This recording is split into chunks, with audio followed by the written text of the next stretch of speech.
একজন প্রশ্ন করেছেন যে হুজুর, আরাফার রোজা কবে, আরাফার রোজা কয়টি এবং এই রোজা কিভাবে রাখতে হয়, এই রোজাতে কি কোনো তারাবির নামাজ পড়তে হবে কিনা এবং এটার ফজিলত সম্পর্কে বিস্তারিত বললে উপকৃত হব। আরাফার রোজা কখন রাখতে হয়? জিলহজ মাসের ৯ তারিখ হচ্ছে আরাফার দিন। ৯ তারিখ আরাফার দিনের এই রোজাটি অত্যন্ত গুরুত্বপূর্ণ একটি রোজা। আল্লাহ রসুল সাল্লাল্লাহু আলাইহি ওয়াসাল্লাম ইরশাদ করেছেন, যে ব্যক্তি এই আরাফার দিনে রোজা রাখবে, আল্লাহ সুবহানাহু ওয়া তাআলা এই রোজার কারণে তাকে অত্যন্ত সওয়াব দান করবেন। কি পরিমাণ সওয়াব দান করবেন? রাসূল করিম সাল্লাল্লাহু আলাইহি ওয়াসাল্লাম ইরশাদ করেছেন, সিয়ামু ইয়াউমে আরাফাতা আহতাসিবু আলাল্লাহি সানাতাল্লাতি কবলাহু। যে ব্যক্তি আরাফার দিনে রোজা রাখবে, আল্লাহ সুবহানাহু ওয়া তাআলা এই আরাফার দিনে রোজাকে কেন্দ্র করে তার পূর্বের ১ বছরের গুনাহগুলো মাফ করে দেয়। আও সানাতাল্লাতি বাদাহু, এবং তার পরের ১ বছরের গুনাহ আল্লাহ তাআলা তার ক্ষমা করে দেয়। তার পাশাপাশি পূর্বের এবং পরের ১ বছরের সওয়াব তার আমলনামায় আল্লাহ তাআলা দিয়ে দেয়। এই আরাফার দিনের রোজা এতটা গুরুত্বপূর্ণ রোজা, আল্লাহ সুবহানাহু ওয়া তাআলার কাছে এই আরাফার দিন এবং আরাফার দিন ব্যতীত জিলহজ মাসের ১ থেকে ৯ তারিখ পর্যন্ত এই রোজাগুলো বছরের অন্যান্য দিনের তুলনায় অত্যন্ত দামি রোজা এবং আল্লাহর কাছে অতি প্রিয় এবং দামি। এই আরাফার দিনের রোজাকে কেন্দ্র করে অনেকেই অনেক কথা বলে থাকেন যে আরাফার দিনের রোজাটা কিভাবে রাখব। আরাফার দিনে রোজা রাখতে হবে, আপনার ভোররাত্রে ভাত খেতে হবে। ভোররাত্রে ভাত খেয়ে, অর্থাৎ ভোররাত্রে সাহারি খেয়ে, তারপরে আপনি জিলহজ মাসের ৯ তারিখে আপনি এই রোজাটি রাখবেন। জিলহজ মাসের ৯ তারিখ আপনি আরবি ক্যালেন্ডার দেখে তারপরে আপনি এই রোজাটি রাখবেন। এই রোজাটি অত্যন্ত গুরুত্বপূর্ণ একটি রোজা। এই রোজাটি রাখলে আপনার অনেক বেশি সওয়াব হবে।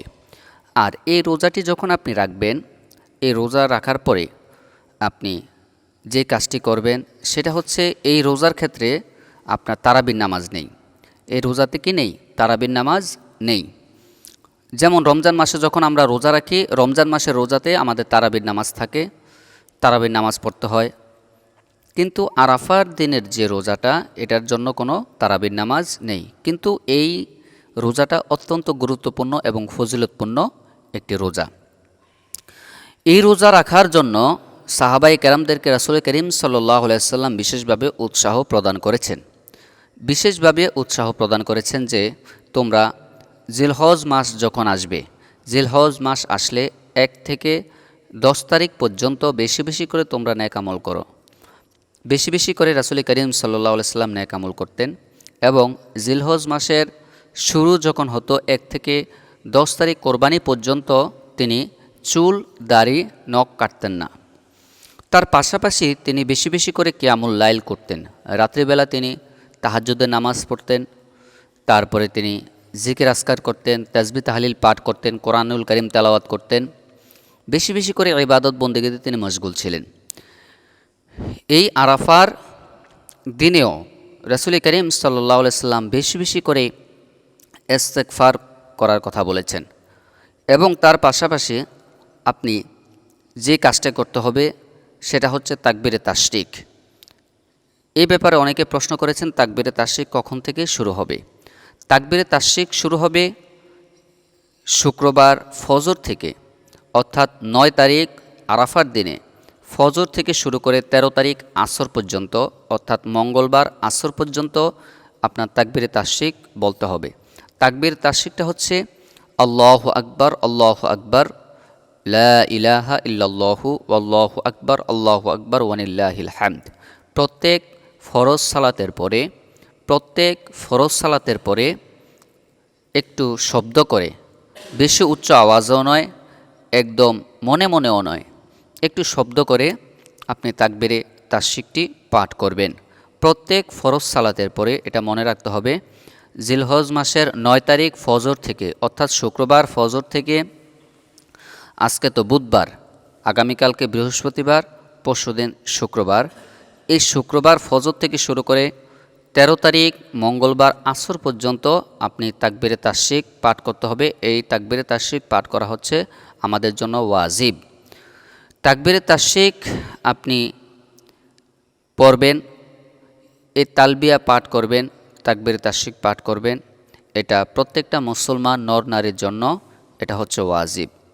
প্রিয় দর্শক, আমরা এই সময়ে বেশি বেশি করে নেক আমল করার চেষ্টা করব। আল্লাহ রসুল সাল্লাল্লাহু আলাইহি সাল্লাম বেশি বেশি করে এই সময় দান সাদাকা করতেন, বেশি বেশি করে প্রতিবেশীর খোঁজখবর নিতেন। আর সবচেয়ে গুরুত্বপূর্ণ যে আমলটি সেটা হচ্ছে কোরবানি। যাদের উপর কোরবানি ওয়াজিব তারা যদি কোরবানি না করে, রাসূল সাল্লাল্লাহু আলাইহি সাল্লাম বলেছেন সে যেন আমার ঈদগাহে যেন নামাজ পড়তে না আসে। আপনার উপর কোরবানি ওয়াজিব, কিন্তু আপনি কোরবানি করলেন না। অধিকাংশ জায়গায় দেখা যায়, অধিকাংশ জায়গায় বলতে অধিকাংশ ঘরের মধ্যেই দেখা যায় অনেক মহিলাদের উপরও কোরবানি ওয়াজিব হয়ে থাকে। এখন প্রশ্ন করবেন যে হুজুর কিভাবে কোরবানি ওয়াজিব হয়?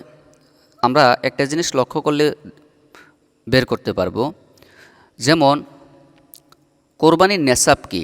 কোরবানির নেসাব হচ্ছে জিলহজ মাসের ১০ তারিখ, ১১ তারিখ, ১২ তারিখ, অর্থাৎ কোরবানির দিন ফজর থেকে শুরু করে ১২ তারিখ মাগরিব পর্যন্ত, সূর্যাস্ত পর্যন্ত যদি কারো কাছে প্রয়োজন অতিরিক্ত, তার প্রয়োজন বলতে আপনার ঘরবাড়ি, আসবাবপত্র, আপনার কাপড় চোপড় ইত্যাদি, আপনার ঘরের যেই প্রয়োজন, নিত্য প্রয়োজনীয় এই জিনিসগুলো ব্যতি রেখে এগুলোর বাইরে যদি আপনার নেশাব পরিমাণ সম্পদ থাকে, অর্থাৎ 52.৫ তোলা রূপা বা এই পরিমাণ সম্পদ বা অর্থ আপনার কাছে যদি থাকে বা স্বর্ণ থাকে, তাহলে আপনার উপর কোরবানি ওয়াজিব হবে।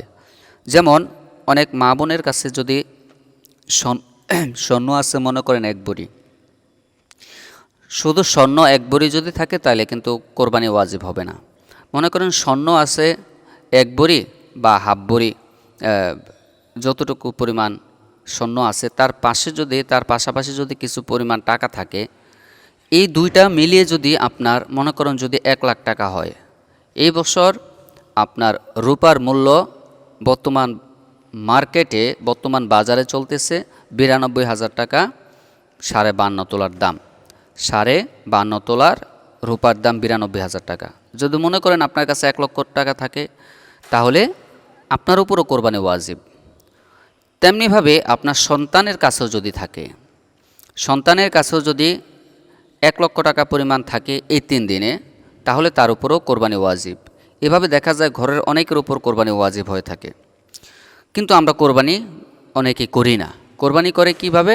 পুরা ঘরের মধ্যে সবার পক্ষ থেকে একজনে কোরবানি করে। এটা অত্যন্ত গর্হিত একটি কাজ। তাহলে আপনি মারাত্মক কবিরা গুনাহগার হবেন।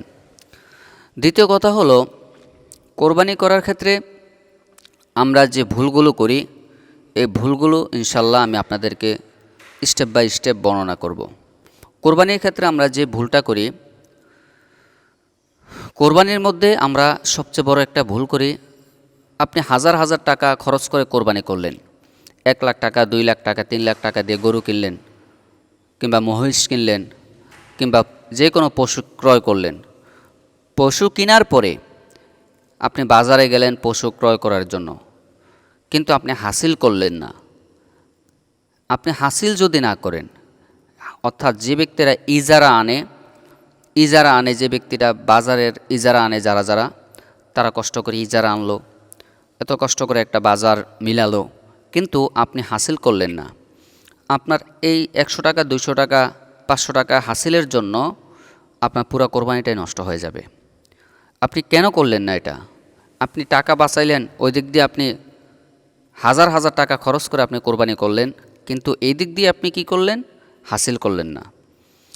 কোরবানির মধ্যে যদি আপনার সামান্য ন্যূনতম যদি ত্রুটি থাকে, তাহলে আপনার কিন্তু কোরবানি হবে না।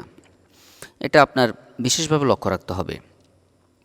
কোরবানির ক্ষেত্রে আমরা যে আরও মারাত্মক কিছু ভুল করি, যেমন কোরবানি করে আমরা কোরবানির যে পশুটা কিনলাম, পশুটা কেনার পরে আমরা এ বাড়িতে এনে কোরবানির পশুটা দিয়ে বিভিন্ন কাজকর্ম অনেকে করায়।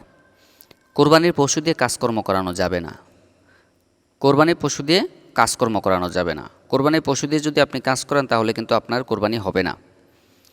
এখন আরেকটা প্রশ্ন এসেছে যে